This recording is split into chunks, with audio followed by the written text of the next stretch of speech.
ஊர் முழுவதும் மக்கள் அலறும் சத்தம். எங்கு பார்த்தாலும் பற்றி எரியும் வீடுகள், வெள்ளம் சூழ வேண்டிய ஆறுகள் முழுக்க பாய்ந்தோடிய ரத்தம். சில மாதங்களுக்கு முன்பு வரை மணிப்பூர் மாநிலத்தின் நிலை இதுதான்.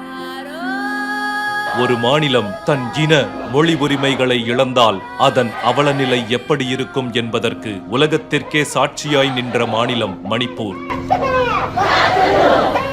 இப்படிப்பட்ட சூழலை தமிழ்நாட்டிலும் உருவாக்க சில சதிகார கூட்டங்கள் சந்தர்ப்பம் பார்த்து விஷப்பாம்புகளாய் காத்துக் கொண்டிருக்கின்றன.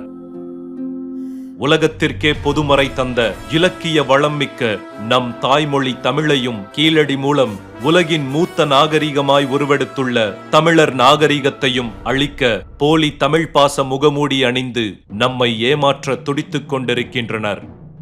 அறிவிலும் அறிவியலிலும் கல்வியிலும் சிறந்து விளங்கும் நம் தமிழ்நாட்டை அடிமைப்படுத்தி அடக்கியாள கங்கணம் கட்டி காத்துக் கொண்டிருக்கிறது அந்த சதிகார கூட்டம். ஆனால் அந்த சதிகாரர்களும் அவர்களுக்கு துணை நிற்கும் இன துரோகிகளும் ஒன்றை மறந்து விடுகிறார்கள். அவர்கள் திட்டம் தீட்டுவது இனமான உணர்வுமிக்க தமிழர்களுக்கு எதிராய் என்று. தமிழ் மண்ணுக்கும் மொழிக்கும் மானத்துக்கும் ஆபத்து வந்த போதெல்லாம் அணி திரண்டு போராடி எதிரியை ஓட ஓட விரட்டி அடித்த கூட்டம் மானத் தமிழர் கூட்டம். இப்போதும் நமக்கு வந்துள்ள ஆபத்தை விரட்டி அடிக்க ஓரணியில் தமிழ்நாடாய் திரள்வோம். ஓரணியில் தமிழ்நாடு, ஓரணியில் தமிழ்நாடு, ஓரணியில் தமிழ்நாடு, ஓரணியில் தமிழ்நாடு.